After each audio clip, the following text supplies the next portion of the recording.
Et c'est un bon moyen de faire des économies de carburant et pourtant, le covoiturage a du mal à se développer. L'agglomération de Bourg-en-Bresse y croit pourtant. Elle vient de lancer un dispositif de covoiturage spontané, comme au bon vieux temps de l'autostop. Marine Zamit et Franck Grasso l'ont testé.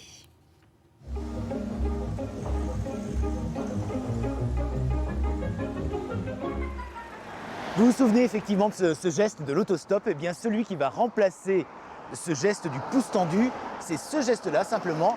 J'appuie sur Bourg-en-Bresse et le bout de mon pouce, c'est désormais ce panneau d'affichage qui alerte en fait les automobilistes que je suis à la recherche d'un covoiturage. Il n'y a plus qu'à attendre.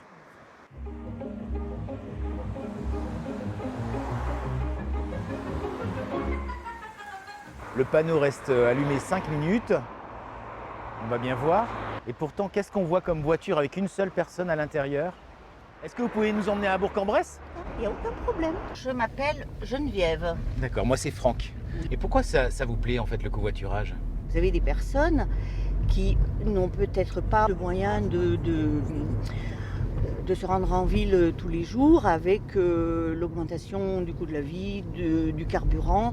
Et si je peux rendre service, je rends service. Merci beaucoup Geneviève. On va peut-être se saluer à l'extérieur quand même. Il faut qu'on évolue, il faut qu'on change de mentalité. On n'est plus à l'époque où chacun vit sa vie tranquille. On ne peut plus. Mais pour changer les choses, il faut convaincre. C'est le travail de Victoria, ambassadrice du covoiturage. Et c'est totalement gratuit et vous avez simplement appuyé sur le bouton, il y a destination qui s'affiche sur le panneau. Victoria doit aussi rassurer les futurs passagers. Je sais que les gens peuvent avoir des freins, des peurs. Faut pas avoir peur parce que ça peut être Jackie que tu prends en covoiturage qui est là à ta portée. Ça peut être Frédéric qui tient la boulangerie d'à côté. Faut pas avoir peur parce que c'est ton voisin. 2 lignes de covoiturage spontané ont été lancées autour de Bourg-en-Bresse, là où parfois les transports en commun sont limités.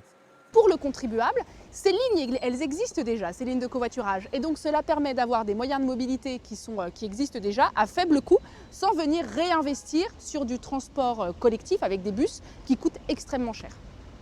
Les personnes qui ont testé avouent que ce n'est pas tout à fait comme un bus à horaire fixe. Il y a quelques inconnus. Ça rentre aussi en ligne de compte, c'est-à-dire qu'il faut prévoir une palette bien large en se disant qu'on va arriver peut-être un petit peu avec du retard, mais je trouve que c'est une très belle alternative. Le service est très récent et en l'espace d'une semaine, 80 passagers ont déjà appuyé sur ce fameux bouton pour faire appel à un automobiliste charitable. Et bien c'est ce qu'on va faire maintenant pour le chemin du retour.